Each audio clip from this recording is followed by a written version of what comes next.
What's that? You all right? All right. Thank you for coming this morning. First, I want to say that our thoughts and prayers are with the Polk family. Some of them have joined us here today. It's never easy responding to murders or deaths, and we are extremely sad that another individual's life has been taken in our community. Yesterday evening at approximately 5:15 p.m., Wilmington police detectives arrested and charged 19-year-old Marokus Ballard of Wilmington in the October 19th murder of 23-year-old Hisan Polk. Hisan was shot at 11 p.m. in the 1500 block of South 15th Street in Houston Moore. When our officers arrived, we found Mr. Polk lying outside of 1508 South 15th Street. During the last few days, our investigators worked tirelessly interviewing witnesses and gathering evidence in this case. I want to thank them for their hard work and their dedication in this investigation and all these investigations we've had lately. This particular investigation is ongoing as we speak. This is the 9th murder in our community this year, the 2nd murder in just 3 weeks. This is not acceptable. And as your chief of police, I'm calling on the entire community to get involved and do your part to get these crimes solved. We all have a responsibility to report crime. And when we need people to be involved, we cannot do this alone. For the past few months, our officers have responded to 13 aggravated assaults involving handguns, 32 shot spotter activations. When our officers arrive at the scene, some of the victims are not cooperative, even when they know who the assailants are. In other cases, we receive anonymous tips and callers through our text-a-tip program. While our job can be frustrating at times, it is our goal to investigate each one of these incidences and make an arrest as soon as possible. Through our investigations, we have learned that some of these individuals are involved in these shootings are gang members or have had gang affiliations. Many of these beefs, which occurred within the same groups, have resulted in retaliation shootings. I'm calling on everyone who may be aware of the plans for violence or retaliation to step up, do the right thing. If you don't want to contact us directly, use text-a-tip. It is anonymous, and no one will know who you are. But this street issue out there where people will not snitch has to stop. We all have an obligation to make our community safer. With that, I'll take any questions. Are you expecting any more arrests in this case? This is ongoing at this point and it's still under investigation, so I really don't want to comment any more in depth in that issue. Do you know if Hisan was the target or he just got caught in some kind of something else? We're still looking at the whole motive piece of how this thing all went down, so I really don't want to speculate at this point. And I'm sorry, did you say where you arrested Ballard? He was arrested here at the WPD as part of our investigation. So he came in for questioning and then was arrested? We were talking with him. But he's from Wilmington? Yes.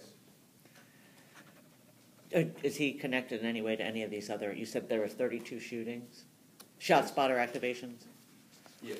We don't know what if there are any other connections with him particularly in any other instances. I know you said this was the 9th murder. Was that this year or? This year. This year, okay. And I mean, with the recent shootings, I know over the weekend there was like 6 between Sunday and Monday or Tuesday. Is there anything you guys have done actively recently? Yes. Just to? We have multiple teams of deputies and officers teamed together throughout the community in these hot spots 7 days a week. And I'm not going to talk about the numbers because it is pretty substantial, and we're working these hot spots out there, along with our existing resources we have within the department, and our task force partners are all focusing their efforts on these shootings. We will catch these guys, but we need help from the public. We have sometimes dozens and dozens of people at these scenes who know what happened, who will not cooperate. And this is unacceptable. Our kids are being killed out there. And because of our deafening silence, these individuals continue this lifestyle out there, and it's unacceptable. Can Hisan's family tell us a little bit about him? What I can gather from Twitter is that he was he was funny. His friends thought he was funny. He had a good sense of humor. And does anybody want to speak to that? I was Hisan's mentor for 3 or 4 years, and liked the party. Very trustworthy, reliable, dependable, hard worker. Anything you ask for him, he was right there to do it. So, just an amazing young man. And a bit of an entrepreneur, yes. He had his clothing Absolutely. line. Mm-hmm. And also was into music. Yes, Mhm. yes.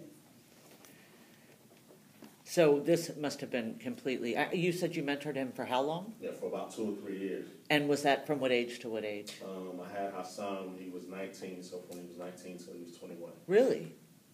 That's interesting. When was the last time that you spoke with him? I spoke with Hisan about a month ago at Sam's Club, actually. So he worked at Sam's Club. So we kind of stayed in contact via social media, and when I would run into Sam's, I would see him there. And so he just was, had a job, plus he had his entrepreneurial ventures. 2 jobs. Yeah. Actually. What was his other job? He worked down at Choices Printing downtown. Is that Princess Street? Yeah, with LaBelle. And out of there, he ran his clothing line, which is SRC Street Runners Couture. Like he was saying, anything you asked of our nephew, he did it. It was never a problem. The last time I saw him was last week at Sam's, and I passed him because he was doing something that I didn't see him. And he turned around, he was like, "Aunt Shonda, how dare you walk by me and not speak?" He's working. He stopped working and came and gave me a hug. That's just the child he was. We went to Sam's yesterday and talked to his supervisor and all the employees, and we kind of basically stopped the flow of traffic in Sam's because everybody was coming out of Sam's just hugging and just talking about us, talking about him. They set up a picture and a memorial thing. If you go in Sam's Club, it's one set up inside as soon as you walk in the door in his memory. And they just couldn't stop talking about him. His mom left, and the lady still had me still there talking. She had to call me. It was like, "Come on, tell the lady we got to go. We got to take care of some other stuff," because she just couldn't stop talking about him. They loved him like he was their child. That's the kind of person he was. If you met him, you couldn't help but to love him. He gravitated to the young and to the old. You could talk to anybody, anywhere, probably just run into somebody. They're going to tell you the same thing. They can't tell you that our nephew was out in the streets doing bad things. He was out there promoting good things, trying to bring people in. He was the peacemaker. He was the person to say, if this is going down, it's not worth it, y'all. We can do this, this, and this to have a better community. He wanted a better community, and that's what his focus was. That's why he worked with Atiba and others to do better things in the community. Had he ever expressed to you maybe doing some mentoring? He did. We actually, at the time, I told him that it was a possibility that he would have my job one day. That's just what kind of kid he was. He could relate to anybody at any time. So when you got the news of this, you had to be Yeah, it still bothers me right now.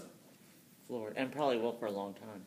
Did he grow up here in Wilmington? Yes, ma'am. And what about his mother? Is she from Wilmington as Yes, also? yes, ma'am. So your family is from this city? Yes, yeah, both families. His father's family and our family are from here, well known, both families. He also put on local talent shows where he did his clothing line and had a lot of people attending. He brought in, his different friends that rapped and played music. That was just him. He always was putting something together to keep everybody laughing and doing something. And he traveled outside of Wilmington also doing other things.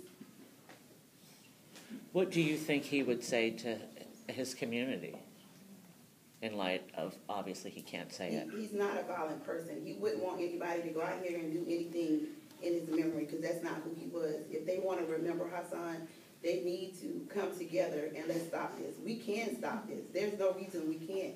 Even if people don't want to come and talk to the police, we can talk within our community to make it better. But it has to start with us. It has to start with them. They have to want better. They have to know that this is their home, and when you're home, you have to take care of home. This is where you're from. There's no need for people to say, we can't stay here anymore because of the violence. You can't leave. This is home. You have to come together as a community and do better. You gotta want better. I love Wilmington. We have no reason we wanna leave. We just want a better community. We want our kids to be able to go outside and play and not hear gunshots and run every 2 seconds. These kids are terrified. And it shouldn't be like that. It should be able to go over to football practice and basketball practice and have a good time. That's what it's about. Okay. Thank you. Thank you very much. Thank you all for your.